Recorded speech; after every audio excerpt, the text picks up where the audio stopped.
What's up, Dolphins fans? Hey, everybody. Thanks for coming in here. Make sure as you jump in, please throw the like down. If you're new, consider subscribing, all that good stuff. Uh, Happy New Year to everybody. It's 2026. My goodness, I feel older and older every year. Well, I guess we are getting older and older every year, so I shouldn't be too shocked about that. But um, I'm feeling it. Let's put it that way. This week, the last month and a half, we've had this unprecedented cold streak up here in North Pole, and it's been killing us. The coldest winter on record since 1996 as of today, and if we go a couple more days with this 45 degrees Fahrenheit below zero, if we go a couple more days of this, we're going to be the coldest winter on record since 1970 something. So it's been frigid. Tomorrow it's supposed to be 55 degrees below zero again. I'm I'm truly frozen. um, and it's taking its toll on everything: vehicles, houses, people, everything. We're all we're a miserable bunch up here in North Pole right now. Um, but there is a little bit of silver lining for me. I am, I, I own you. You were first for sure. Happy New Year to you too, Kosa. Thanks for being in here, brother. I appreciate you as always. Liz, let's the mighty Quinn. Oh man. 51, oldest grizzly bears. I'm 42. I mean, I'm getting up there in age too. I don't know if I look like it or not, but I'm 42. Um yeah, it's cold, man. It's cold. It's rough sometimes. Right now it sucks. Happy New Year, Blake. Good to see you in here, buddy. Um but the silver lining for me is next Wednesday I am leaving Alaska with my wife. We are going to Mexico for a week. So I won't be back until the following Wednesday. So from oh goodness, I can't even remember the dates now. From from the 7th to the 14th, I will be in Mexico, uh, sitting on a beach, getting drinks and food brought to me nonstop. It's going to be amazing.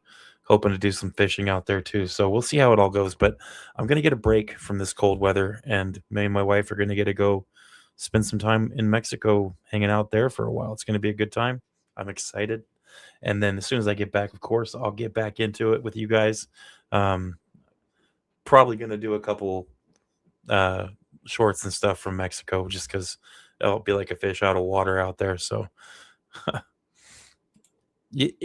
mean, so usually it's not that bad, Liz. Like, I mean, usually we don't have a month and a half of straight of freaking 50 below. Usually we have, pretty decent weather. We go do a lot of things outside. My wife hunt traps and we hunt and we go snowboarding and skiing and plenty of stuff to do outdoors. So we usually get out in the weather, even though it's chilly. It's not usually 50 something below. This winter is something different. It is a whole different monster, and we're all suffering because of it. But I'm sure there's going to be an end in sight at some point. Sometimes I feel like I can't either, Blake. Abel, what's up, dude? Thanks for coming in, man. Appreciate it. As always, you guys are the real ones always coming in here. Yeah, it's going to be a pretty big shift from uh, 20% humidity and 50 degrees below zero to 90 to 95 degrees above zero and 80 to 85% humidity. It's going to be a big change. So hopefully I survive, but I have a feeling I'm going to love it. It's going to be great walking around in shorts and nothing else and some flip flops. I'm going to be happy. But we got a lot of things to be happy about right now. I know the season didn't go as well as we wanted as Dolphins fans, but there's reasons to be optimistic, right? And there's reasons to be hopeful. And I mean, there's things that we want taken care of, but with the way things are going right now, I really feel like the Miami Dolphins are headed in the right direction. For the first time in maybe the last time I think I had this feeling was about 15 or 20 years ago. So, I mean, it's been a while, and it's not like I think things are going to be great right now. What I'm saying is we're heading in the right direction with things. Um, oh yeah, I'm going to get burned. I always do. I'm my heritage is German and Irish, and I'm I skip the tan phase and I go straight into sunburned. So when I come back, I'm going to be burned for sure, and I'm going to love every second of it. um, we got some things to talk about. What I'm going to go ahead and do here is I'm going to throw up the link for if anybody wants to jump in. You're more than welcome to do that. It will be at the top of the screen on the comment section for you guys. If you want to jump in, feel free. If you want to just hang out in the chat, go right ahead as well. And I wanted to start with, we'll get into the Patriots stuff here in a little bit, but I wanted to jump right into this with the big thing that's on everybody's mind. And a lot of the things we're going to talk about today kind of suggest a certain a certain direction for this team, and I like it. The first thing I wanted to talk about, obviously, is Troy Aikman. Now, he's been doing a lot of stuff for television, and he's been doing a pretty good job. He's one of the few announcers that I don't mind listening to, and the Dolphins actually hired Troy Aikman as a consultant for our incoming GM search. Now, you guys know the deal with the GM search, right? There's you're not really allowed to officially pursue anybody until the season is over, and it's not just the season for one team; it's the season for all teams. Then you can start looking into talking to other people about possibly joining our team as a general manager. So it hasn't quite started yet. Now, that's not to say they haven't been doing their homework and starting to research and look into possible ideas on who they'd want. I hope that's been happening since we fired Chris Greer. So with that, I think that we're in a good position. I think that having Troy Aikman as a consultant for this, and basically, it's not just a consultant. We know that Stephen Ross doesn't want to go through the process of hiring another coach, another GM, and all this stuff. We know that he hates it. He's on record, right? And I think that this is a hire by Stephen Ross that's going to make it to where Stephen Ross doesn't necessarily have to worry about it as much. It's like he doesn't have to sweat the small stuff, right? I mean, obviously he's going to have to approve of and sign off on the final decision, but Troy Aikman is being brought in as the guy that's going to be sitting in on interviews and helping to make this decision and giving input to Stephen Ross. And I think this is a great idea. This is a fantastic thing. Now, I've heard some people say stuff like, well, why doesn't Troy Aikman want to be a GM? Because Troy Aikman is on record as stating that he does not want that job with any team ever. But because he likes what he's doing, he likes being working with the companies or with the television companies. He likes being a commentator. He's enjoying that gig, and I can't really say that I blame him. It's a good thing for him. So I'm excited for this. This is good news. This is somebody that knows football. More importantly, has played, right, and played at a very high level. I know some people have certain opinions of Troy Aikman, and some people like to insult his preferences um, in of a sexual nature or whatever. It's neither here nor there for me. As far as I know, Troy Aikman, he knows football. He's played football, and I think that he has a very, very interesting position to be able to be a consultant for this search. You think about commentating, and you think people only think that that's what they do is they just commentate during the games, but these guys talk to owners, coaches, general managers, players. These guys talk to almost everybody on each team every week. They talk to all these people before games and pre production meetings and things like that. That's how they get all this little inside information to talk about during the games. So Troy Aikman has a lot of working knowledge of players and coaches and GMs, and I think this amongst other things, obviously being an ex-player, being heavily involved with the NFL even after retirement, I think that this gives him a profound insight into what would help a team from a GM perspective. And I think this is a fantastic move by Miami. It's obviously not permanent, but I think this is going to help a bunch. And as far as Dan Marino, yeah, Dan Marino, I mean, he's still heavily involved with the team.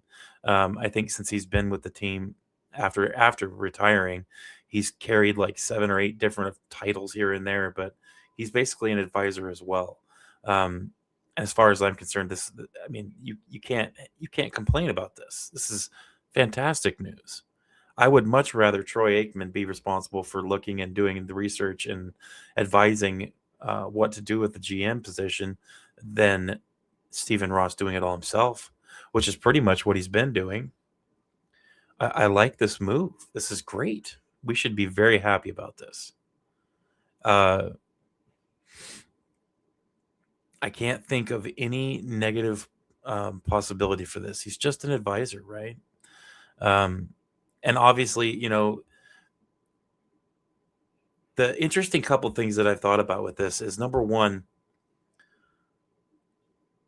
there are not many teams. I don't think there's any right now. Shout out to 305 Gridiron and Josh and those guys for. We were talking about it a little bit in the group chat today. Uh, that I think this might be they think this might be the only team, and I think it is, looking for a general manager right now. It's just Miami. Now that could change as we go into the off season, but as of right now, Miami's pretty much going to have the pick of the litter as far as people who are wanting to take a GM job. There's not going to be much competition there from other teams. And Kat, what's up, man? Thanks for coming in, dude. Aqua, appreciate you as always coming in here, guys. Um, we've got a unique opportunity here. This is actually a good time to be looking for a general manager. There's lots of people that we could uh, interview and discuss this possible job opening with them. I've already gone through multiple times my personal list of people that I have in mind that I would love to see possibly take a GM job with Miami. And I think most people kind of agree with me in the fact that the obvious glaring option that we have that we should look into immediately upon the end of the season is Philadelphia Eagles assistant general manager Alec Hallaby. Um, that's a fantastic option. And you got other ones. You got the VP of Football Operations and Strategy for the Philadelphia Eagles. His name is Adam Berry. Those of you that don't know, take a look into him as well. And these are all people that have expressed interest in becoming a general manager, if not with the Miami Dolphins specifically. They have expressed interest in becoming a general manager as a whole for any team. Um, some of the names on my list have actually expressed explicit interest in the Miami Dolphins. Adam Berry is one of those people who thinks highly of the Miami Dolphins organization and would love to have a chance to come here. But Alec Hallaby is the number one option I have on my list for sure. You also have Chad Alexander, assistant general manager with the San Diego, with the Los Angeles Chargers. That's another prime option. You have also Champ Kelly, obviously the interim GM for Miami, and the senior personnel executive. He is going to be a part of this interview process. He wants this job, right? And as of right now, I don't really have many negative things to say about him. I feel like he's done a pretty good job, especially for being thrown into that position with a week left in free agency. I mean, a lot of people say, "Oh, I wish we would have done more in free agency." Well,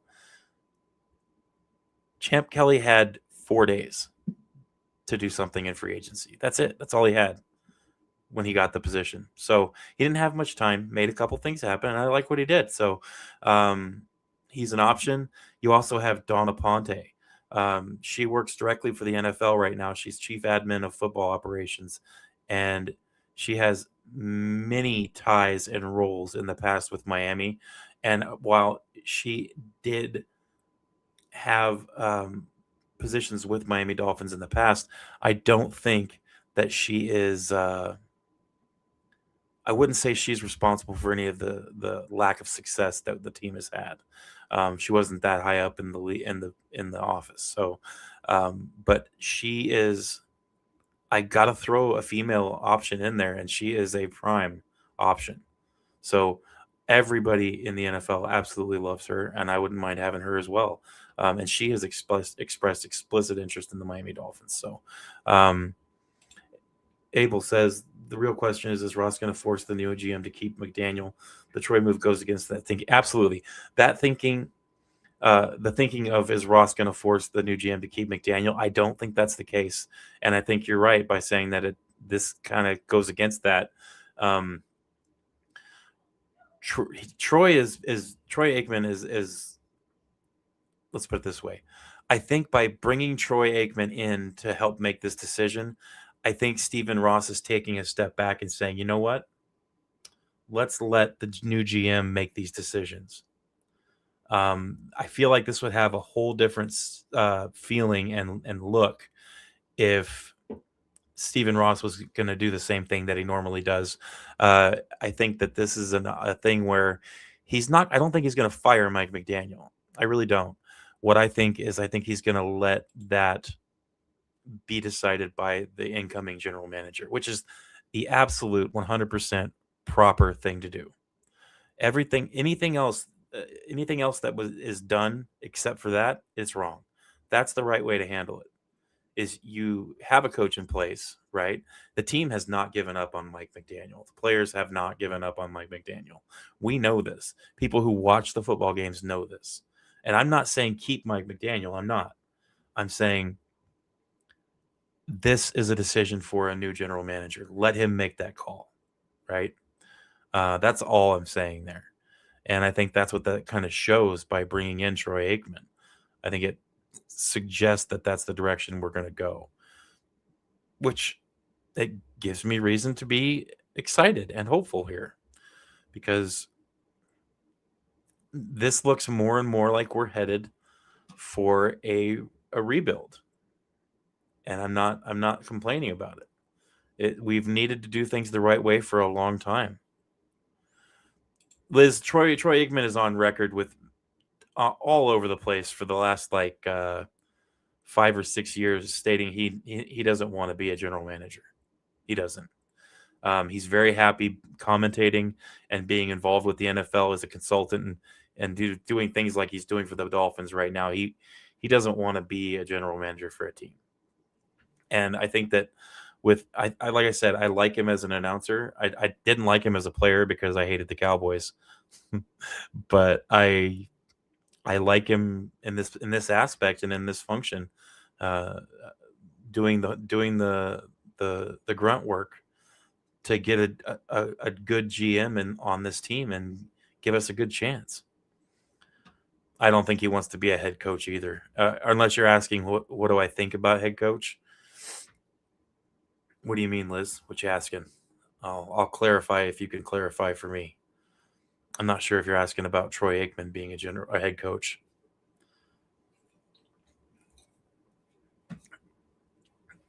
But those of you that are in here, please make sure you subscribe. And if you're new, make sure you subscribe and throw a like down. It helps out. There is a link at the top if anybody wants to jump in on the conversation as well. We've got reason to be excited here. And that, like I said, I know the season didn't go the way we wanted it to, right? It wasn't ideal, obviously. Nobody wants to go 7-9 with one game left in the season. I mean, it's a guaranteed losing record again for Miami. Things have kind of been going downhill for a while. I mean, there's little things to be excited about. I think mainly the big excitement we have is a position on this team that has been in the dumps for years is finally at a position where it's going to be changed.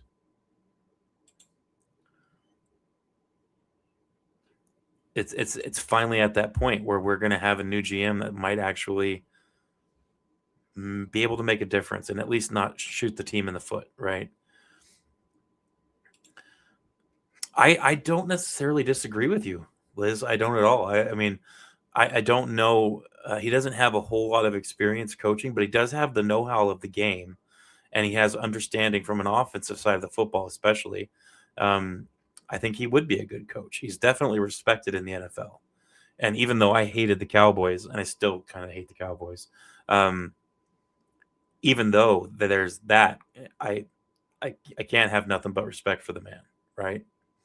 And especially if you think about the fact that when he was playing, at the time and the point in time when he played for the Cowboys, that team, I know a lot of people might not know this, some of you might, that Cowboys team from back then when Troy Aikman was playing, that team was so volatile.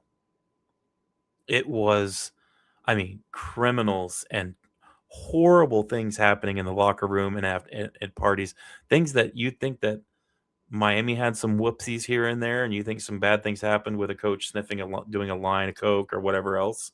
That's nothing compared to what was going on with the Cowboys.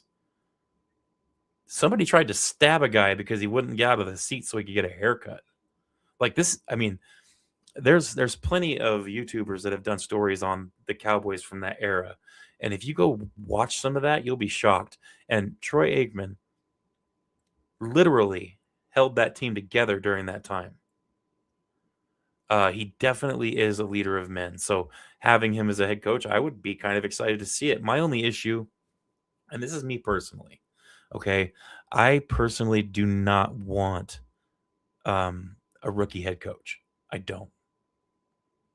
I really, really want, if we're going to get a new head coach, I want a head coach with some experience being a head coach. A respected coach, right? That's what I want.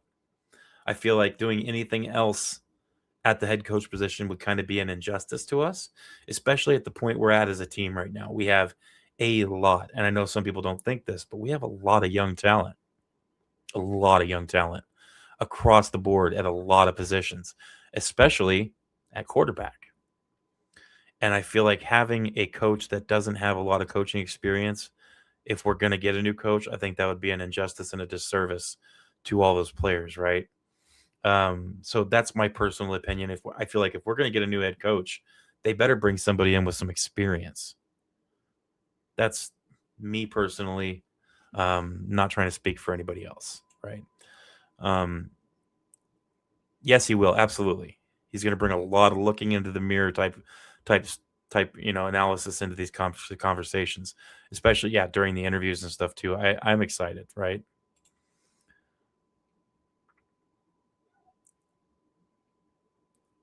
Yeah, and once again, this is that situation where I feel like Ashula coming back into Miami would be cool. But here's the problem with that, and this you got to look at this. Look at this from a perspective of these coaches of Mike Shula or Chris Shula, right? Look at from their perspective where they're going to actually be coming into a situation knowing full well that they are going to be expected so much to do so many things and do it so well just because of Don Shula, right? They're going to be jumping into a sea of expectations, very high expectations. And as a rookie head coach, either one of them would be rookie head coaches. It'd be rough. So I'm not sure if it's going to happen. I wouldn't necessarily complain, but like I said, me personally, I really want to have I want to have somebody a little bit more experienced if we get a new head coach. Cap, you got me? Hey! What up? Can you hear me? Hey, my brother, how are you? Happy New Year, man. Same to you, dude. Can you hear me? This phone sucks. What do you think about this Troy Aikman thing? Oh man, I'm liking it, man. It's better than when it was 72 hours ago. I'll tell you that much. And yeah, I was talking with Cat in the Hat earlier, man. I was telling him, I was like, man, the weather was so bad down here for New Year's, man. I went to bed at the 31st of December. I woke up January 2nd of next year. I'm waking up to Troy Aikman news. I'm like, what? Am I in the same universe? Like, what's going on here? So, but no, man. Seriously, I don't understand how anyone can have a complaint about this. Right now we have no general manager. If Sunday we'll find out if we'll have a coach or not. You want to get ahead of the ball as soon as you can. I mean, for me, I'm hearing a lot of rumblings with Troy Aikman and a connection to Alonzo Highsmith and a connection to Jimmy Johnson. Mm-hmm. So I'm hearing a whole bunch of connections that we didn't have before. So it's better to have connections than no connections, to be honest with you. Right. So I don't know, man. I mean, I'm hearing Ray Agnew too. I mean, these are good names to hear. But I mean, at the same time, it's like, we really don't know what Troy can bring to the table until we see what he can bring with the connections. You know what I mean? Because to talk about him is one thing, but to see it, it's going to be kind of interesting if we have more than two candidates, Yeah, definitely. If you're interested in a head coach with experience, would you take a flyer on Kevin Stefanski? So Kosa, what I'm thinking is I would much rather have a coach with experience as a head coach, especially with the young team we have. I feel like that would really allow us to capitalize on those young players and develop them properly, right? That's not to say that I would be upset if we did hire a certain coach, someone like Kevin Stefanski. I wouldn't necessarily complain on that. Just personal preference. I think I'd rather have an experienced head coach for our next head coach if we have a new one. What do you think, Cap?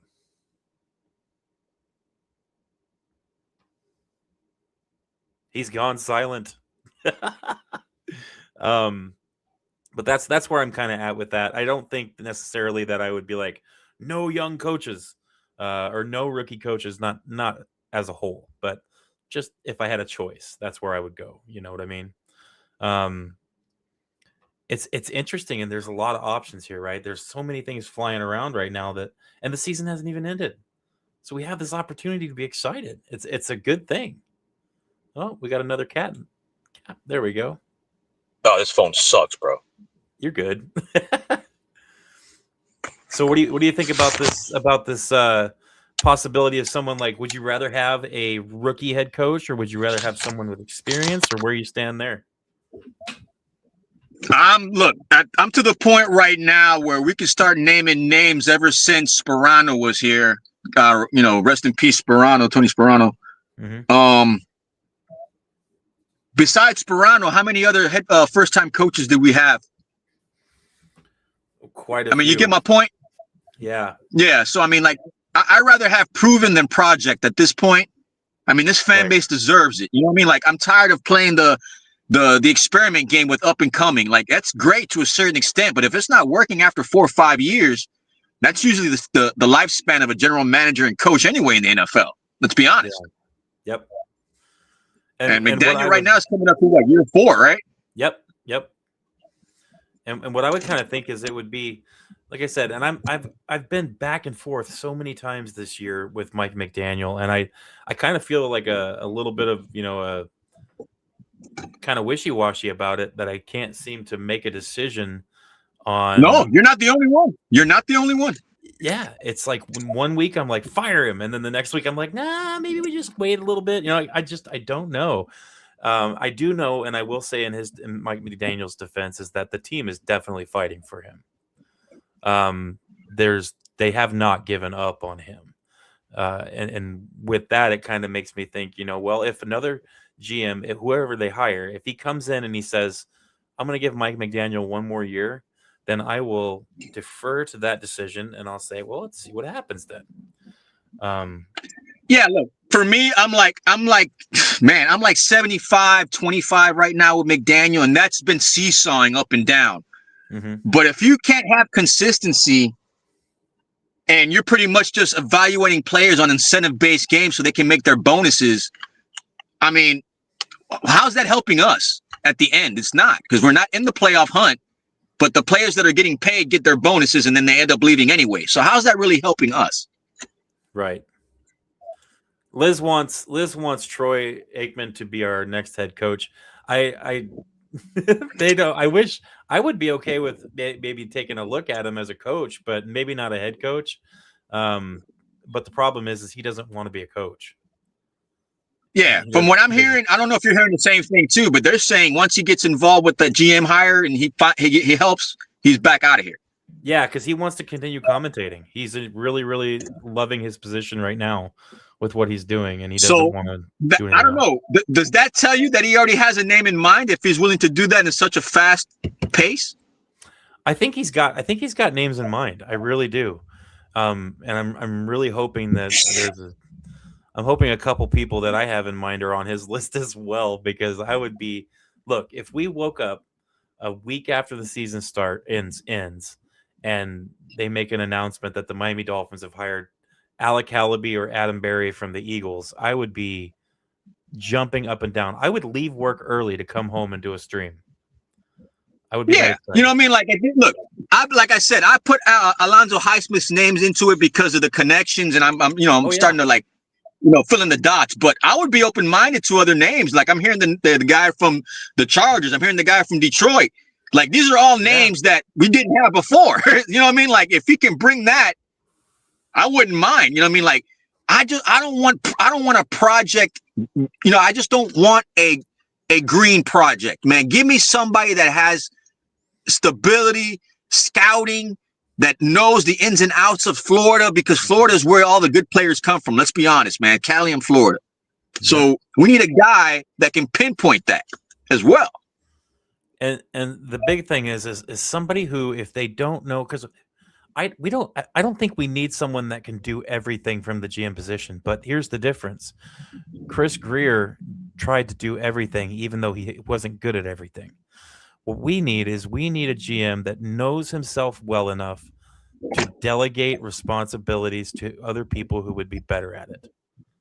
If we had that, where our GM was like, you know what, I really don't think that I have what it takes to be in charge of so-and-so, be it contracts, or be it, development of players, or recruiting. And he was smart enough to put somebody else in charge of that. That's what I want. I want someone that wants success over their own personal success. Yes. I mean, like I say, and I harp on this saying all the time, bro. You guys deserve better. We deserve better as a fan base, because this fan base is growing. We're seeing it in live time, bro. Like, we're seeing the dysfunction. We're seeing the good. We're seeing the bad. We're seeing the overcoming of dysfunction with the adversity. Like, we've seen this in real time, and it's been great at certain points, but I just don't want to have the roller coaster ride of instability. I'm tired of it. Yep. We've been through a lot, and that's why I think this hire is probably the most important hire the Dolphins have seen in the last 15 years for sure. It's like, we desperately need this to be a hit. Yeah, man. I'm tired of the 4-year turnaround on coaches and carouseling every 4 years. It gets tiresome, and we don't have stability. We don't have an identity. Yeah. We just need something to happen. And dude, like I said, we're not saying we need to keep McDaniel. We're not saying that at all, Francis. It's just that what I'm saying, and maybe what Cap is implying too, is that the decision needs to go to the general manager. And that's why we find it so important that this general manager hire be a hit. It needs to be good. Like, no questions, no like, well, we don't know if this is going to be a good hire. We'll see. No, this needs to be someone coming in that we look at it and go, abso-freaking-lutely. And we need to have somebody that knows off the rip. Oh no, clean house. Like, I don't need a guy being here. Oh, let's wait to give the answer. Like, if you start working as of today, if Sunday we get our butts handed to us, you tell us on Monday what's going to happen. Yeah. Cat in the Hat filled out his application. We're good. He's going to get hired. That's happening. Breaking news. Yeah, bro. Me and Cat were talking earlier. We were trying to get like a whole, like a front office crew of fans, Dude, that'd be awesome. We cannot wear like 3-piece suits with shorts. We just need this to work out, and I feel like bringing Troy Aikman in, if we look at it at a percentage chance of having a good GM come in, we could have been, let's say, 50% chance of having a good GM come in for our next general manager. And I feel like the hiring of Troy Aikman to be a consultant for this and kind of head this search up, I feel like that jumps our chances to, like, I'd say 75% or so, just by bringing him in. Somebody who knows the game, knows personnel, knows these things. this is a great decision for the Miami Dolphins to do this. So, and that, with that said, I've got to give credit to Stephen Ross for saying, essentially, by bringing Troy Aikman in, he's saying, I might not be the best person to make this, to do this search. SOS, we need help. That's what he did. And we've been wanting Stephen Ross to not meddle. We've wanted him to do this, and he did it. He said, I'm not probably the best person to be doing this. I don't want to do this. Let me get somebody in here who wants to and can. And I feel like that's where we're at. So, D-Dub, what's up, dude? Hey, what's going on? First of all, let me get my camera right. You got it. But I'm traveling. I'm traveling right now. What's going on, fellas? I'm traveling on my way to Alabama. But I'm not gonna stay on long. I just want to let you know I'm still supporting you, F3. And you know what? I hope they clean house. I hope that whether win or lose, this is over. Clean house. Get rid of the coaching staff. Get rid of McDaniel. You know, just purge it. Just purge it. Just purge it. It might very well end up being that. And well, I mean, let's be honest. Like half of the guys aren't even playing, so they already started the purge. But I don't think these guys are coming back. You think Waddle's coming back? I don't know about Waddle. I'm not sure. Let's label myself as undecided for Waddle right now. You know what? He could be trade bait. Yes. He can get a draft pick. He can get a first or a second, high second or first round pick. Go ahead and do it, because guess what?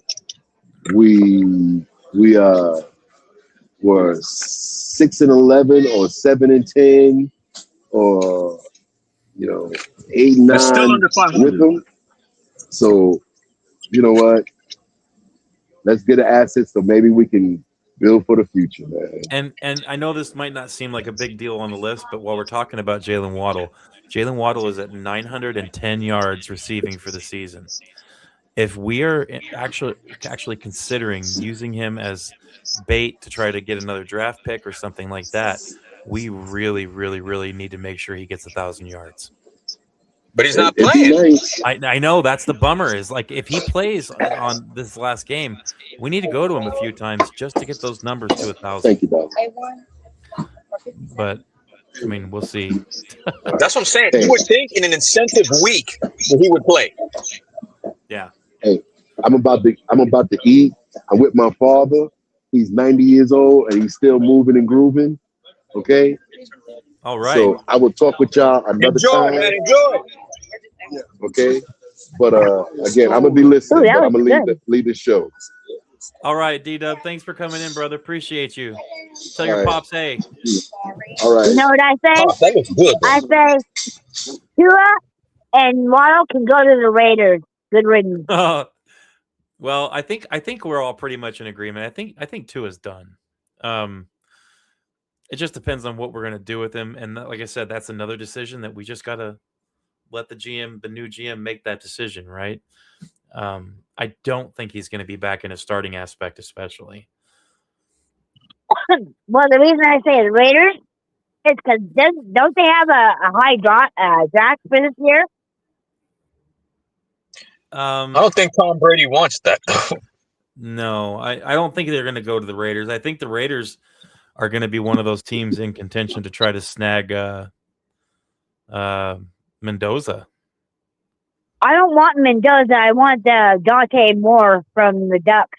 No, but I'm saying if the Raiders go for a quarterback in the draft, I don't think they're going to be looking to pick up somebody like Tua. Yeah, I know, but I'm saying for the Dolphins, I want more. I just think this is the wrong draft to be going for a quarterback. Personally, there's just not a lot of promise in this draft for a quarterback. You really going to have to reach. Well, what do you think about what's going to happen with Quinn, Liz? Because you got him as your avatar. Yeah. Well, I know, but see, if we put what's his face and get rid of Tua, put what's his face in second, and then we'll have a third. Keep Quentin first. Are you talking about Zach Wilson? Yeah. He's not going to be with us next year. Well, then we're gonna need one then. Yeah, but for at least a second. I think what they're going to be looking for this year, and this is just me personally thinking, when I examine all this, I really feel like Quinn Ewers, they're going to end up continuing to. They're at least going to give him a shot at working for that starting gig. But to match that, since Quinn Ewers is young and he's a rookie this year, he'll be a sophomore next year. I feel like they're going to look for somebody a little more veteran style to bring in at quarterback as well.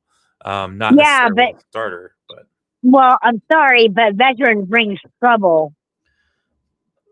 So do rookies. Not all of them. Not all of them. Let's talk about it. Okay, so tell me one rookie who hasn't brought troubles. Quinn Ewers? Yeah. We can't say that because he's played 2 games and he's got 2 touchdowns and 2 interceptions. So far, he hasn't brought us trouble. But so I'm saying about 75% of the vets quarterbacks are nothing but trouble. They want too much money. Well, a lot do. I mean, and then you got to think about it also. It's not always just wanting. There's a veteran minimum that players are required to have as veterans. But I mean, I don't know. Exactly. Why would we want to put ourselves deeper in debt when we don't have to? Well, a first round. You said you wanted Dante Moore. A first round rookie contract isn't much different than a veteran minimum either. That's my only thing. That doesn't mean we're going to get him in the first round, though. Hey, Liz, let me ask you this. I was talking with Kat earlier, and we brought up the name Mac Jones. Does that entice you as a veteran minimum? I don't know nothing about him. McCorkle Jones? Mac Jones? McCorkle. I don't know anything about him. He plays for the 49ers. Yeah, he's the backup. He played for the Patriots before that. I don't know. Tell me more about him. Maybe. He didn't really do much as a Patriot and then went to the 49ers, and he actually did very well as a backup for the Patriots when Purdy was out all that time. But my only thing is there's a lot of veteran quarterbacks that are probably going to be looking for places to play next year. And I'm not saying bring one in as a starter, but if you have someone who's relegated to the fact that they're probably not going to command a lot of money, I'm not talking about, a first front page news story. I'm talking about someone like what Cap said, a Mac Jones or a Jameis Winston even, or somebody like that, just to be maybe not start and play all the time, but to kind of take a rookie under their wing and help them with the ins and outs of things that they have a lot of work to do on, like recognition and offense and defensive recognition mainly. But I mean, I just think that I also think that the guy you want in the draft, he's going to be a first rounder for sure. You got me, Liz? Yeah. Yeah, I think Moore is going to be a first rounder. I mean, I could be wrong, but I don't see him going in the second round. But I wouldn't necessarily be against Dante Moore, or if we ended up drafting and trading up and drafting Mendoza, is he that good? I wouldn't complain. Frozen? I think I like Moore a lot better than Mendoza. Really? Yes, same with personally. me. I do. You'd have to go. He's all there's a bunch of play on YouTube you can watch of him if you wanted to check it out. But he's worth looking into. But he hasn't even declared yet. He hasn't even said he's going to be in the draft. I mean, I think he will be. I think he's going to end up doing it, but he hasn't declared yet. Yeah, because Oregon's quarterbacks always they always stay for a while. I mean, Herbert stayed for a while too. Yeah. And we don't, Abel, you're right. We don't know if our system is going to be the same next year. We have no idea, which means I don't think we're going to see another quarterback being added except for the one that we added from the Raiders a couple days ago. their emergency quarterback. We added them. I don't know if people knew that, but aside from that, I don't see us adding another quarterback until we have established either we're going to have Mike McDaniel next year or if we're going to get a new head coach. So we'd need a head coach, a general manager, and all these things ironed out before they even think about bringing in another quarterback, right? So that's going to be farther down the road. I think that any decision is going to be made there. What do you guys think? Yeah, but even if the Moore doesn't declare, they can always hunt for him. What do you mean? Well, headhunt, like go and talk to him and stuff like that for maybe the next season. Oh, well, yeah, for sure. I mean, definitely, they could definitely do that.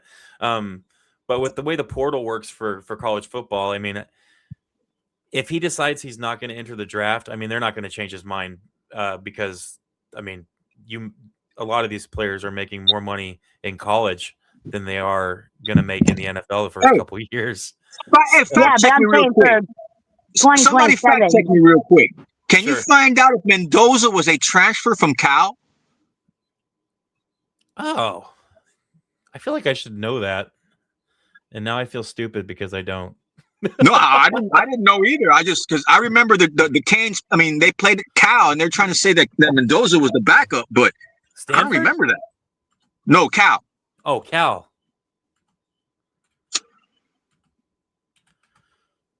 Oh, let me see here. Might be fake news, but I heard it today, and I was like, man, really? I don't remember Yeah. if Mendoza was a transfer. He was transferred from Cal. Yep. Oh, wow. So he didn't play against the Hurricane. Yep. When you said trasher, I thought he was a trash man. What? When you said he was a trasher, I thought you said he was a trash man. You know, the guy that takes out the garbage and stuff. Oh, the trash man? Hey, don't make fun of trash mans. I drive a garbage truck right now. No, man. Hey, trash men down here make money, bro. They make money. Oh, man. Coach says, keep the new Dolphins darling Quinn Ewers, but bring in 2 other QBs, a veteran and a drafted rookie. I agree with this. I agree with it to a certain extent, yeah.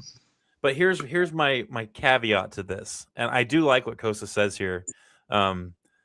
I agree with keeping Quinn Ewers. I think Quinn needs to stay with the team, and I think that depending on what he does on Sunday, I really think that we should give him a shot at earning the starting job. But I do think also that we do need to bring in a veteran, and I think we should draft a rookie. But here's my little caveat.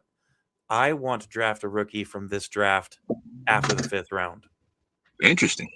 I don't think there's much in those first 5 rounds at quarterback. I really don't, because the only 2 that are going to be worth a dang, and one of them we don't even know if he's going to be in the draft. The other one is going to be taken number 1. I I don't want Mendoza. So I think we should wait till the 5th round. You should always grab a quarterback from some point in the draft. Always, bro. Always. Every year, grab one. You never know if you'll hit. But I don't think we should waste a high draft pick on a quarterback this draft. Next draft, next year, I think that's a legit thing to think about. But I mean, we're Swiss cheese right now, man. We need more than a quarterback. Let's be honest. Right. And I think that's why I think this head coach and this general manager and these other decisions that are being made are way more important right now because we have so much young talent and they're all flashing. There's flashes in the pan at all these positions for these young rookies that we have on this team. And I really think the development is the most important thing for this team right now. Development over. Both things can be true about Greer. He can wheel and deal, but the majority of his first round picks just don't stick, man. You got Chop missing in action. You got Waddle missing in action. You got Tua missing in action. Cam Smith is gone. Like all these are early first and second round picks, man. And I'm not trying to kick a person while they're down, man, because he's not here. But now you're seeing the fruition come to light on these picks, and it's not a good fruition, man. Like we need to do something better in the first rounds, man. Like we need to have a foundation of an offensive line and a defensive line, man. Yeah, I agree. I agree 100%. And that's why I feel like this year we may not have a lot of quarterbacks coming out in this draft that are going to be worth it, but there are going to be a ton of offensive linemen. And I think that our focus needs to be on other positions other than quarterback for this draft. I feel like we took a good step last year even with our draft. I know that some people think that Jonas Savaiinaia is a bust. I'll never label an offensive lineman a bust after one season, ever. I don't care what anybody says. Offensive line, he's actually turning it around, bro. He's actually getting a lot of praise. It's the hardest position to learn. I don't care what anybody says. They call it a non-skill position. Screw that. There is so much to learn from an offensive line. Unsung heroes, bro. Oh, man. We're talking about players that ended up being busts or didn't work out. We forgot about Jalen Phillips. And I like Jalen Phillips. I'm not saying, he's crap, but he didn't work out for us. Yeah, that's it. It just didn't work out here. JP was, he was suitable enough to be, he got traded. He got traded for good value. So that tells you something. Mm-hmm. Yeah. What did we get, a fourth for him? I think we got another third, I think. And okay. I'm not mistaken. I think we got 2 for 1, if I'm not mistaken. But point being, I mean, you saw the production skyrocket even better when he left from here. So it's like, it's a win-win for everybody. Yeah, he's in the playoffs, for God's sake. Abel says Noah Igbenogany. That's the one. Noah Igbenogany. Oh my goodness. That's if anybody ever watches Pete's takes, one of the funniest things you'll ever get to do is ask Pete to pronounce Noah Igbenogany. It is the funniest thing ever. I think the first time I ever watched a stream from Mike Pete's takes, he tried to pronounce Noah Igbenogany, and I about died. I couldn't breathe. I was spitting soda everywhere, laughing so hard. But yeah, he was a bust for sure. Austin Jackson, I feel like Austin Jackson isn't really working out. The man can't stay healthy. But no. Hey, Iggy went to Washington and made the playoffs with Washington when he left here too. He had one good year though, and now he's back to playing like trash. So I'm kind of, is he even in the league right now? I don't even know. You mean Noah?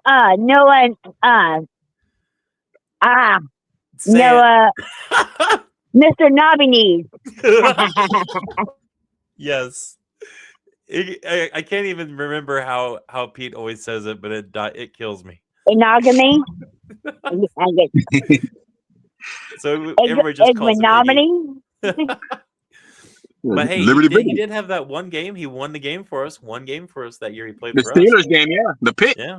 Yep, that pick in the end zone. I just make it a lot simpler and call him Knobby Knees. It's Iggy, bro. Yeah, it's Iggy. That's true, Abel. Yep, he did. And we're sitting here laughing about his name. Oh, man. I guess we need to put some respect on Igbenogany. Put some respect on Iggy, bro. But I think like with all the rookies that we have and the way all these rookies are starting to play this year, there's definite reason for excitement. I mean, we have so many players that are brand new to this game, the NFL game, and they're playing well. Yeah, man. I mean, I'm hearing a lot of like conflicting, like, oh, nothing's gonna change, it's gonna be the same. I'm like, bro, it can't get any worse. It can't get any worse. Whatever change is coming, I embrace wholeheartedly. Yeah. 1000%. Come. Fix this. Yeah. Fix it, dude. Give us something to be excited about, right? And that's why I really feel like it's so important for us. Number one, we have this young quarterback who's flashing, who's showing us some signs of competency. I really feel like a couple great things that we could do is get an experienced veteran as a backup to help him, right? Because quarterbacks help quarterbacks. That quarterback room is high communication. And I feel like having a big difference of players, it would help out immensely, right? So you have a veteran quarterback and then bring in a rookie or whatever you want to do for that other quarterback spot. But a veteran is definitely necessary. And maybe not a quarterback that's a veteran that wants the starting job back. That's why I don't think I really feel like we just need to kind of eat the cap on Tua and let him try to find a different team because you need I mean, somebody else. it's yeah, man. Sometimes a change of scenery, bro. Like I say, man, it's just look. I don't want to be that guy, man. But maybe maybe it's a business, right? The NFL is a business. Mm-hmm. That's all I've ever heard, right? Sometimes maybe your business is better elsewhere. Not to say like retire. Everybody keeps telling them to retire. When he got the concussion stuff going on, I was the first one to say, bro, think about your health. This is not worth it. But if he's committed to playing and he's willing to go out on that field, I'm no one to take that away from anybody, bro. But you're not at the same time going to force feed me something that's not working. Yeah. Exactly. Oh man. So Abel just said Jason Marshall's stat line from Sunday, and I don't know if you guys know this, but he had an incredible game. Incredible career game. 8 tackles, a tackle for loss included, 2 passes defended, an interception. Wow, the guy was incredible. He had a great game. What round was he in the draft? I think he was 5th. Yeah, and Greer's always been like that. The first 5 he won't hit, but a lot of the 5th and below, yeah, end up being better players than regular starters. I think he's hit on. I mean, 2 of them are injured this year, but he's ABG hit on. Was a 5th rounder, remember? Yep, and he's hit on undrafted a lot. He hit on Kohu, and he hit on and Kohu, and even Storm Duck was playing very well before he got hurt this year. Yep. So I mean, like I said, it remains to be seen about Storm Duck, even though he's one of my favorite players on the team. Shout out Storm Duck, I love you. But I mean, he does. He hits on the lower draft, and then in the first few rounds, he can't seem to put it together. So yeah, man. If I'm hearing the rumors are true about Cleveland having interest in Chris Grier, then hey, man, second chances are always. I'm never of the mindset that no one deserves a second chance in life. You mean Mike McDaniel? No, I'm hearing Grier and McDaniel. Honestly, I heard Cleveland's name all over the place. Grier. Yeah, hear about Grier. Yeah, no Grier. Yeah. Man, yeah. If Mike McDaniel ends up taking a job with Cleveland, more power to him. I wish him nothing but success. But then we really need to make sure we hit on that new coach, whoever it ends up being. That's crazy, Abel. Yeah, Abel and Cap. I never heard about Grier. That's nuts. But yeah, whatever. I think we'd be cutting our own throats if we got Grier back again. Abel says, yeah, take Mike McDaniel with you, Grier. That'd be crazy. That would be nuts. A little mini love affair between those two, if that's what happens. That'd be crazy. Well, if that did happen, that would answer a lot of questions from down here. Yeah. It would. You're right about that. Man, I wonder, could you imagine? I don't think it's going to happen. It's just, how it is this time of year. But all the rumors. I wouldn't shy away from anything changing in Cleveland right now. If they don't, they're not going to be in a good spot when the season ends either. Yeah. Yep. All right, guys. So here we're going to shift gears a little bit, and we're going to jump into this Patriots game. Here's what we're looking at. Let's see here. I'm pulling up the February 15th. There we go. Oh, sorry, we're early. Here we go. On Sunday in Foxborough, 32 degrees and morning flurries before kickoff. That's what we're looking at for weather. What's the weather? 32 degrees to 30 degrees and morning flurries. I wish it was colder. That's what we're looking at for the weather. And so 32 degrees, it's not that bad. And it's not supposed to be a ton of snow. It's football weather. Yeah. It's 40. It was 49 degrees in Miami last night. Holy cow, really? Yeah. The past 2 days it was like low 40s. Yeah. Wow. So they should get used to it. It's not that much of a difference. Yeah. And so we're coming into this game. We've got the Patriots are competing for something still, right? They want that number 1 seed. This game, the Patriots aren't going to be sitting players. They're going to be playing their team. They're at home. Right now they have an 80.6% chance to win this game as of right now, according to ESPN analytics. What about the 1 seed overall? What's the percentage of that? Ooh, I don't know. That's a good question. Let me see if I can. I think the Broncos and the Patriots are tied, right? The Jags, I think, are involved too now. Yeah. Okay. So if the Patriots and the Broncos lose this week coming up, and the Jacksonville Jaguars win, they will get the number 1 seed. Is that crazy or what? In less than 1 year, dude. Yeah. Cohen is a good coach. Mr. Duval. Yeah, I was watching him do a clip. He was doing like a meeting clip, and he was taking accountability for like one play that he blew.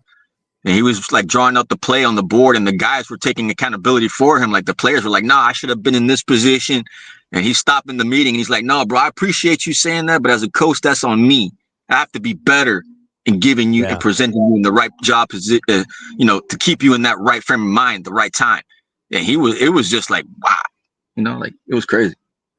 Okay, so here we go. We got the Broncos and the Patriots are tied at 13 wins, 3 losses.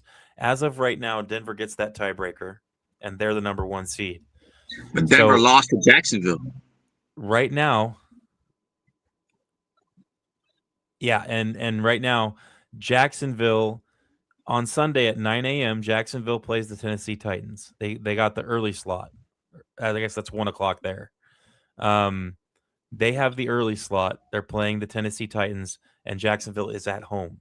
So if Jacksonville wins that game and Denver loses to the Chargers, which is a later game, they're going to be playing at the same time Miami is. Denver and the Chargers. What's that? They're resting Herbert from what I heard. That's what I heard too.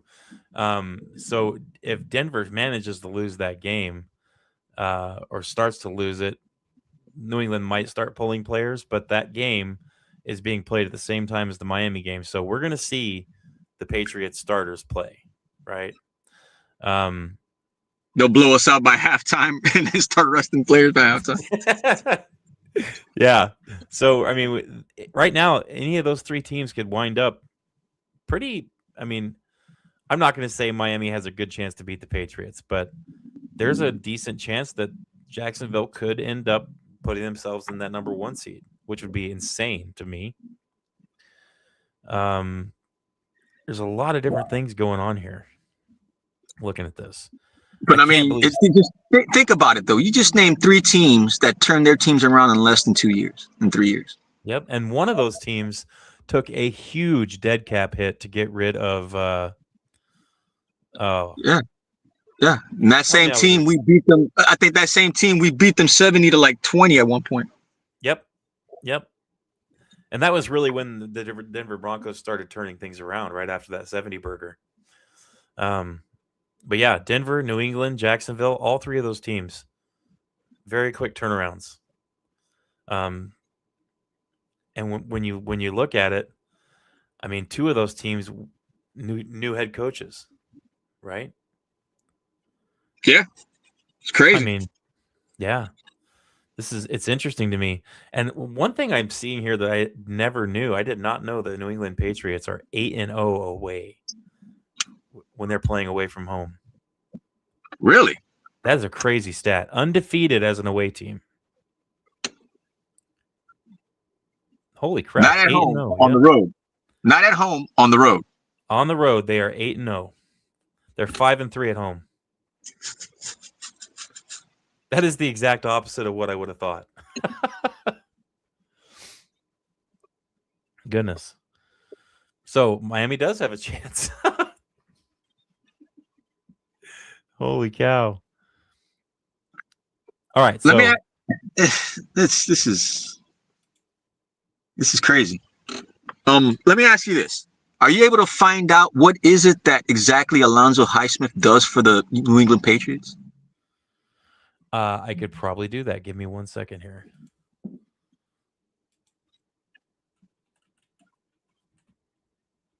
Liz, you there? Yeah. Tell me what your prediction is for this Dolphins Patriots game. Give me your thoughts. I don't know. What's your prediction for the Patriots Dolphins game? What's that? 24-21. Rich has 24-21 Dolphins win. Oh, that would be nice. That would be so nice. I'll agree to that though. that would be interesting to see.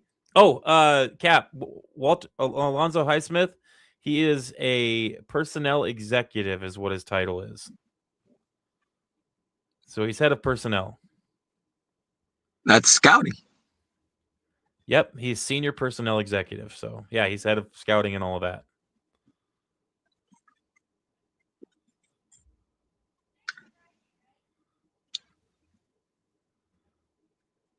Interesting. And he's served in that position for the Packers. For 6 years. He was in that same position. And they won a Super Bowl, right? From 2012 to 2017, yeah. Yep. He's another guy that I didn't have him on my list, but I probably should have him on my list. Dang. And he was also an ex-NFL player too. Played for the Oilers, the Cowboys, Buccaneers. Yeah, he played with Troy Aikman. And he's a Miami Hurricane. So something to think about there. He's a Miami boy. So I did not know that he played for the Hurricanes. He played high school football in Florida as well. Wow. I wonder if he wants to be our GM. Man. He actually does. Reportedly, a couple months ago. He was one of the first one that showed interest, from what I heard. Yeah, I'm gonna have to do more research on him. But I mean, like I said, there's more names out there, but at least we can start putting names. You know what I mean? Like I said, I've heard Ray Agnew. I've heard what's this other guy's name? The guy in San Diego, not San Diego, LA now, LA Chargers, and the Eagles. The guy from the Chargers, the assistant GM. That's Chad Alexander. Chad Alexander. Yeah, KP was telling me about him a couple months ago. Yeah, he's on my list. Yeah, so it's Chad, Ray Agnew, Highsmith. Who else? I have Alec Hallaby and Adam Berry from the Eagles, both of those guys. Okay, that's 5 right there. And then I also have an interesting one. My female appointee would be Donna Ponte. She's chief admin of football operations for the NFL. She was here already, though. I mean, she was here for a while. She was just an assistant. She wasn't anything responsible for anything bad. Where is she now? In Houston? She's working directly for the NFL. She's the chief admin of football operations. I thought she was with the Texans. No. She might have been at some point, but for the last 2 years, she's been working directly for the NFL. And she's one of the ones that are heavily involved with negotiations and stuff with the players union and a bunch of other stuff. She's a very smart woman for sure. So I have her on my list too. But that's 6. Yep, that would be 6 because I'm adding Highsmith to my list for sure. So I mean, you would think maybe Troy has maybe 2 more up his sleeve, maybe perhaps. Let's just say 8. Maybe, yeah. And I also think I would really like to see them give Champ Kelly their due diligence as well. Oh, and Champ, I'm sorry. Yeah, Champ too. Oh, that's 9. Because I feel like he's done a pretty decent job, and the players absolutely love him. So no, I mean, as of right now, he's a Dolphin. So I mean, it's Champ Kelly 9. Yeah, and that's close. That's almost 10. That's not bad. And he didn't play in the NFL, Champ Kelly, but he did play arena football, and he's played college and other things too. So he knows football. let's say this. How long do you think a process out of 10 candidates would take? I would think that we're probably not going to see a higher, because whoever they got to do it somewhat quickly, not like super fast. But I would say within a month of the season ending, we should have a decision. That's kind of what I'm hoping for. Yeah, because maybe So- some of the staff that are still in the playoffs. Yeah, you're right. Yeah, I'm thinking beginning of March, end of February, somewhere in there That's fair. at the latest. It can't be any later than that because there's things happening in April, you know. And if there's going to be a GM coming in, he's going to have to start getting ready for the draft. Yeah, So before maybe, before OTAs and draft and mini camps and like that. yeah, it's gotta happen pretty quick. That's what I would say. But I mean, who knows? I feel like anytime I start really locking down on something and being like, this has to happen this time, as soon as I say it, it doesn't happen. So maybe there can be a little bit of contamination while the Dolphins are in my area in Foxborough and talk to Highsmith a little bit. Maybe that could happen. I mean, I see too many like you know. I'm just it's just me being biased. You know what I mean? Like he's a hurricane. That's even better. But he's got the resume. Right. Yep. Elwood, what up, dude? I want somebody with a resume. You know what I mean? Like, yeah, I just don't want to have an experimental GM. I just don't. We've had that already. How many guys have we had in this front office that were labeled general managers? We've had like 3 at a time. Yeah. And none of them have really panned out. That's the sad part. Well, I mean, McKenzie left to Tennessee. You still got Allen here, but they're all labeled GMs. So it's like, I mean, crap, which one was doing what? Yeah. Not Champ's here. I'm trying to figure out who hired Champ, Yeah. So, well, first of all, Elwood, thanks for coming in, dude. I appreciate you as always. And Elwood, congratulations, bro. What happened? Did he do good in league in fantasy? Yeah, man, he won the Big C's first annual fantasy football. Oh, dude. Tournament. Oh man, that's awesome. I'm gonna have that's wow. I can't believe it. We have a champion in our midst. You have a champion in your midst. Cue a gong for him, and now I'm gonna give him some.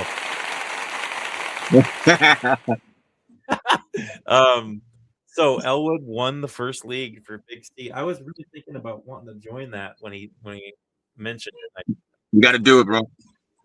Maybe I'll. It was 10. It was only 10, but we usually do 12, 14. Around there. Yeah, I'm probably gonna have to get in on it next year. Elwood says rookie luck. No such thing as luck, dude. He had Brock. He had Glock Purdy, bro. So we got Abel asking us what we think about the Pats game. So Cap, why don't you go ahead and give us your let's do score predictions, and we'll get into a couple other questions about it. I have questions for both of you guys about the game. So give me your score predictions. Oh man, I mean, we just broke down the data on the first seed. I mean, if they want the first seed, they just put up 45, I believe, against the Jets last week. So I don't, see them even having an issue trying to do that with us resting half of our offense. I think officially A-Chain's out, Waddle's out, Waller's out. So yeah, we're gonna see what happens. So I see it like man. I don't want to say it, but I have to say it in order to see something happen. But we need to get dogpiled, and I'm looking at a 40 burger. Ooh, 40-17. Ooh, man, I hope you're wrong. I hope I'm wrong too. But look, let me tell you this: if I am wrong, what the hell does that mean? It's going to happen? Are we going to keep everybody? I don't think we're going to keep everybody. I think we're going to see a lot of turnaround this year. But hopefully we keep a lot of our young players. But I have us losing. but I have us not losing by a lot. I have us losing 27-20. I want to be wrong so bad. I hope we win. Of course, I'm going to be rooting for us to win, but I see us losing 27-20 and finishing the season at 7-10. And I think that would essentially do it for us. Also, fun little fact, when we were talking about motivations, the Miami Dolphins need to score or allow 3 less points on defense than the Atlanta Falcons do. And if we do that, a lot of players get some bonuses, because that would mean we finish with the 20th ranked defense in the NFL. There's a lot of players that get a lot of money if we end up doing that, especially Bradley Chubb, who would get another $4.5 million if the Dolphins finish with a top 20 defense. So something to think about there. Kosa has us winning 16-22. That's an interesting score. I would like to see that. I'd like to see that. I think in this game, so Quinn Ewers in this game playing away from home in a chilly atmosphere and a very hostile atmosphere, the New England Patriots in Foxborough. In this game, I'm really undecided on what to expect from Quinn. So what I'm going to do is I'm going to watch this game with 0 expectations from the quarterback position. I'm going to watch it and just look to see how he does. I'm not going to expect anything. I do not see Drake May having a fantastic game against Miami. I mean, I think he probably has a decent game, but there is something to be said about the Patriots and the schedule that they've had. The easiest schedule in the NFL in 7 years. The New England Patriots this year. And like I said, I know you got to play the team in front of you, and I'm not taking everything away from the Patriots because of that, but you have to mention it because it's such it's a glaring stat, right? 7 years, there has not been an easier schedule in the NFL.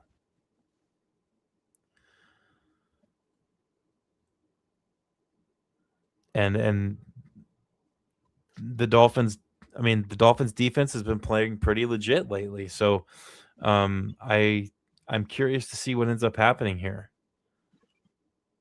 I think both you're going to see a lot of you're going to see a lot of pressure, man. You're going to see a lot of, like you say, man, like they're going to play with no care, bro. It's the last game of the season.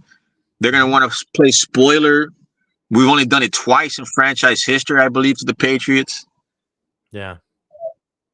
And Achane is doubtful, and like you said, that hurts, you know. If he does play, I guarantee you it's not going to be a lot. No, man, Ollie's completely out of the game, right? I think he's like hurt pretty bad. Then they picked up another running back. They picked up another DB.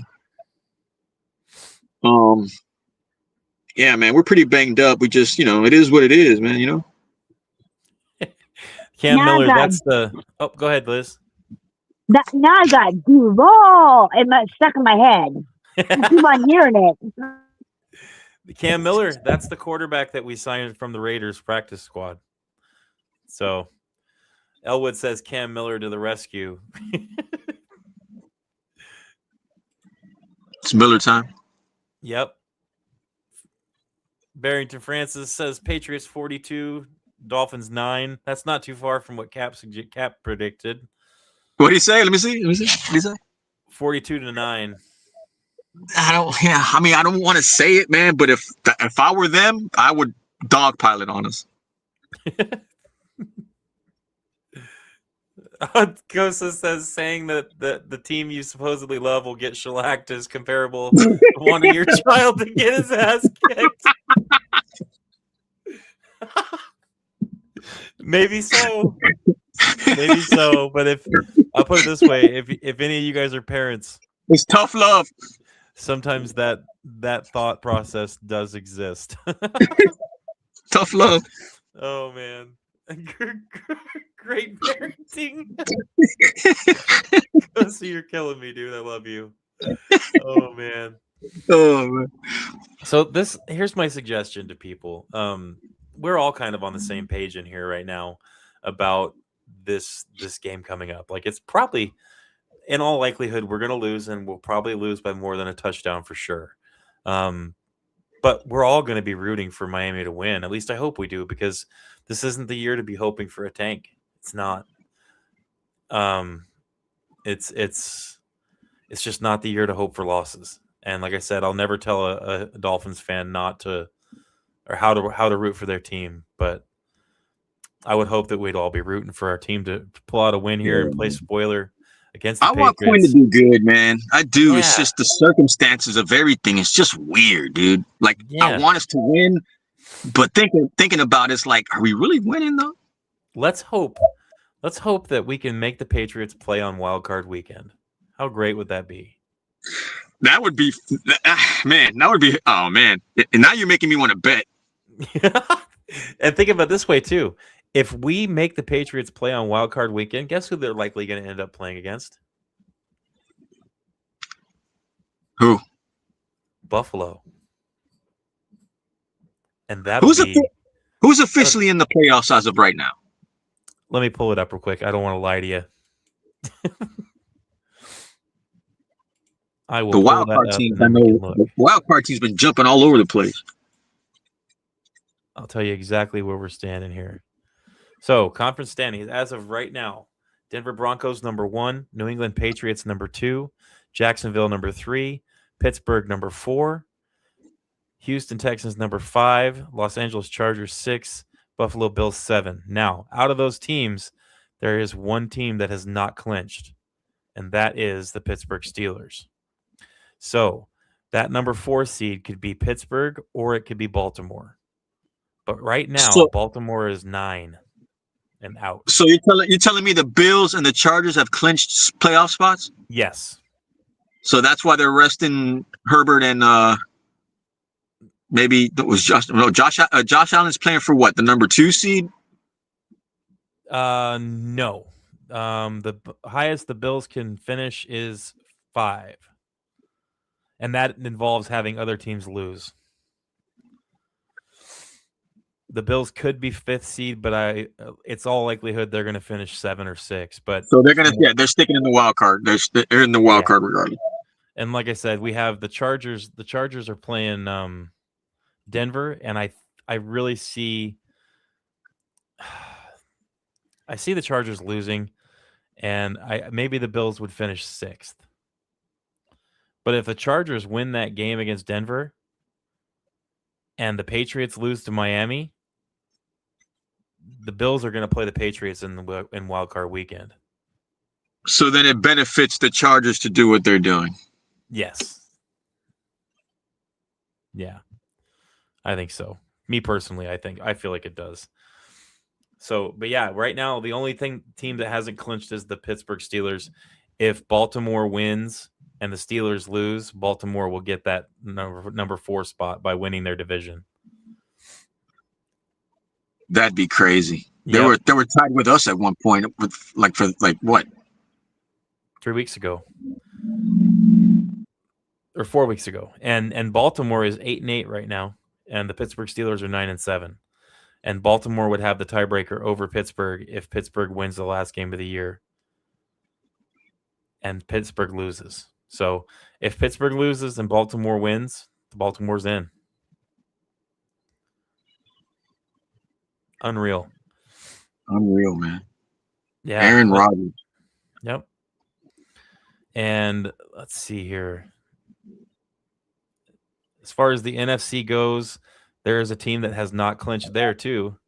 That's the Carolina Panthers. They are in the playoffs right now as the number 4 seed, but they could end up losing. And if Tampa Bay wins, Tampa Bay will take the division at 8 wins, 9 losses and be in the playoffs.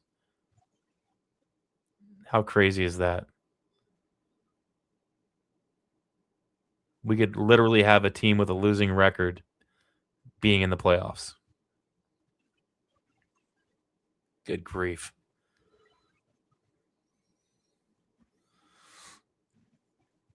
Yeah. Tampa Bay needs the Saints to win. I'm sorry. Yes. Yes. Did I say that? I don't even know if I said that already, but yeah. So every other team in the NFC playoff race has clinched a spot. That'd be Seattle at number 1 right now, Chicago at number 2, Philadelphia at 3, Carolina at 4 has not clinched. San Francisco, the Rams, and Green Bay have all clinched. That's nuts. That's nuts. I can't wait to see how this week's games go. Holy cow. This is going to be a good week of games. It's only 3 weeks left, man. The season's gone by fast, man. Mm-hmm. Oh, man. So what would be...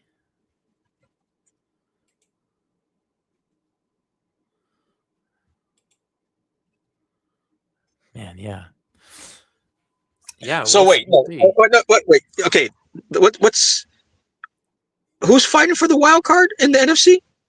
In the NFC, it's I'm sorry, Tampa Bay and the Carolina Panthers. And right now, Carolina has the spot. They're 8-8. Tampa And there's Bay nobody else 7-9. below those two. There's nobody else below those two in the wild card. The Falcons are next, but they're eliminated. They're eliminated. Yeah, Falcons are eliminated. What's their record? 7-9. 7. They got 7 wins. Yep. Same as us. They had a winning record when we played them. Right? Yeah.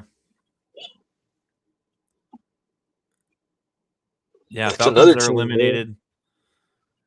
In the NFC right now, Falcons, Saints, Commanders, Cardinals, and Giants are all eliminated. Giants were the first team in the NFL to be eliminated this year. It's the first one's looking for a coach. Yeah, and the Giants are 3-13 right now, and the Las Vegas Raiders are 2-14 over in the AFC. But the Giants were the first team eliminated from playoff contention in the NFL this year. And they got a quarterback, so they're not going to look for a quarterback.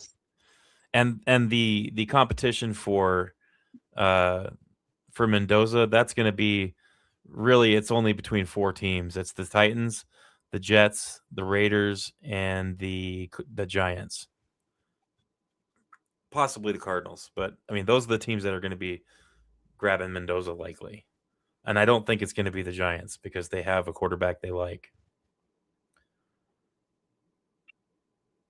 But the Raiders and the Jets, I mean, those are 2 teams that desperately need a quarterback among many other things. Oh, no, they're tanking on purpose, yeah. Oh, yeah. They're not trying to lose the games, but the Jets are putting a horrible product on the field. Like, they're starting the worst players possible for sure. Man, I feel like, at that point in time, that's just strategy for the draft, but it just sucks to see it like that. You know what I mean? Yeah. Abel, you're right. They were 4-4. I'm sorry. Did I say they were above 500? I meant that they weren't losing a losing team yet, I guess. But yeah, you're right. They were 4-4 when we played them. Yeah, I think the Jets are going to trade up and snag Mendoza. That's what I'm thinking. And that seems to be the going thought for most Jets content creators as well. And let me ask you guys this. As a Dolphin fan, how would that make you feel?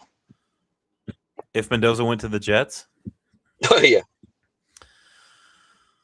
I mean, I feel bad for Mendoza because, I mean, you look, and it's not, and I'm really not trying to take a shot at the Jets here. It's just. No, yes. It's New York, yeah. Look at what they've done to so many quarterbacks. They eat them alive, yeah. And there's been some decent quarterbacks that have gone to the Jets that have just gone there to die. And I feel the same way. Yeah. And it's the media over there, man. They'll eat you alive, man. And you've seen quarterbacks leave the Jets and do decent, There's a lot of examples of that. It's and that makes me partially think that Zach Wilson could have some success in the NFL. Maybe not this year because he didn't play.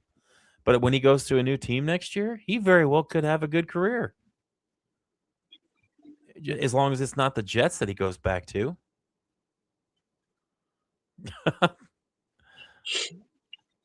Yeah, if they want Mendoza that bad, I agree with Cat in the Hat. They can have him. I mean, take him and enjoy. But then that means the other guy's available, right? From Oregon. Yeah, if he ends up going in the draft. You're right. If he does, Yeah, and I don't know. decide. Cat in the Hat, do you know if he's actually declared yet? Because last I heard he hadn't declared. I'm not sure. But I mean, either way, even if he does, there's no way he makes it out of the top 6 picks. He'll be a top 6 pick for sure. Moore, Cat. His name's Moore. Dante Moore. Dante Moore.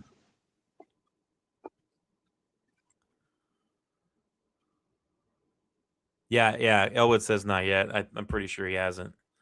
And that decision won't likely come till after the Senior Bowl. Yep. Yeah, it's not a year for quarterbacks. And like I said, if Dante Moore ends up jumping into the draft, he's going to be a top 6 or 7 pick for sure. I don't see him going any later than that.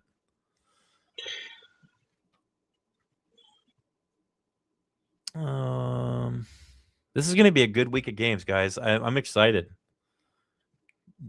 And now that I've sat down and looked at the standings and the games and the implications happening, yeah, this is going to be interesting. There's going to be a lot for us to watch, even though we're not, necessarily a part of the playoffs. We have a chance to be. We're part of the playoffs. We can look. I'm telling you, we've done it twice to New England. We can detour their destination really quickly. Yeah. They can be the number 1 seed. They can be playing for the number 4 seed or the 3. I mean, they can go from 1 really easy. Bam. Yeah, it's going to be interesting. I'm excited. I really hope that the Dolphins can pull something out here and play spoiler a little bit. That'll be fun to see. But we'll see what ends up happening. I think it's going to be a good set of games.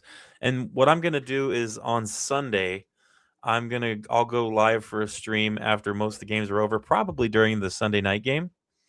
And we'll kind of talk about everything that's happening, watch a little bit of the Sunday night game together and kind of cover everything that's happened, because this weekend is going to be crazy for football. So I hope you guys are all excited like I am about it. I know that we have not the most successful season, but things are looking up in Miami right now. And I think that with a couple good decisions, we could have ourselves a much better year next year. And I think we could, more importantly, be on a proper path to changing the identity of this squad and having a little bit more success. And I think that'd be good for not just the team, but for us as fans, having a team that we can be proud of and properly support. And here we are. I want to thank everybody for being in here today. It's been a great time. Cap for life and Liz, thank you for being here, guys. And I'll get your sign-offs here. I'll get your sign-offs here in a second, but I want to suggest to everybody, please, if you're new, make sure to subscribe. I won't let you down. And if you're in here, throw a like down. It helps out a bunch. It puts it on more people's screens to see, and maybe they can watch it a little later too. So, Cap, you got anything you want to say on the way out the door? No, yeah, man. It's been a hell of a ride, man. Just keep supporting everybody over here, man. We'll keep looking out for each other, man, because we're all worked out right now in the Dolphin community. And it's just good to see you guys grow and branch out, man. And yeah, man, it's gonna be an interesting experience to say the least. But at least we're doing it together as one fan base, because it's been tough, man. But we're doing it. You know what I mean? We got to keep doing it. Got to push forward. Yep. Liz, you got anything you want to add? Yeah, I agree. Push forward, believe in Quinn, and hope for the win. Yeah, and that's one thing I do want to add really quick on the way out, guys, is that these last 5 or 6 years, maybe even close to 10 years, this fan base of the Miami Dolphins has been extremely split for one reason or another. We've been split really bad, and this is one of those opportunities we have as a fan base to kind of get ourselves back together again. Let's all just, even if we disagree, let's all remember we all want the same thing. We want success for this Miami Dolphins organization, and we want a team we can be proud of. Thanks for being here, everybody. I appreciate each and every one of you for coming in, hanging out in the chat, and making it such a busy conversation. It makes it a great time to be in here with all of you. I appreciate you guys. And until we talk next time, which will be Sunday night, thanks for watching, everybody. Fins up and stay hopeful if you can. Peace.